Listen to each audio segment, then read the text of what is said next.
ತಾಳ್ಮೆ ಇರುವಂತಹ ಒಂದು ನೆಲ ಇದು. ಬುದ್ಧಿವಂತ ಅಥವಾ মা ವಿದ್ಯಾವಂತ হওয়ায় জীবনের সার্থকতা খুঁজে পান নারীরা। শ্রেণী নির্বিশেষে সব নারীর এ যেন আজন্ম আকাঙ্ক্ষা।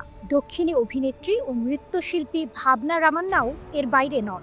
সেই স্বাদ মেটাতে বিয়ে না করেই অন্তঃসত্ত্বা হয়েছেন 40 পেরোনো এই অভিনেত্রী। ಅದು ಸಹ ಅಗ್ರಿಕಲ್ಚರ್ ಆಗಿರಬಹುದು, ನೀರಾವರಿ ಆಗಿರಬಹುದು. ভারতীয় সংবাদ মাধ্যমের এক প্রতিবেদনে এই তথ্য উঠে এসেছে। ভারতীয় সংবাদ মাধ্যমের সেই প্রতিবেদনে বলা হয়েছে 40-এ এসে মা হওয়ার সিদ্ধান্ত নিয়েছেন রামান্না। বেছে নিয়েছেন আইভিএফ পদ্ধতি।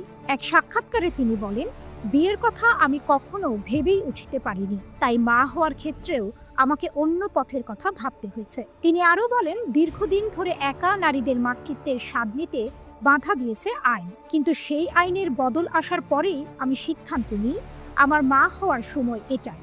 সঙ্গে সঙ্গে আইভিএফ ক্লিনিকে যাওয়া শুরু করি। আমি অবিবাহিত একা জানতে পেরে বহু চিকিৎসক প্রথম দিকে আমাকে ফিরিয়ে দিয়েছিল, কিন্তু অবশেষে আমি মা হতে পারছি।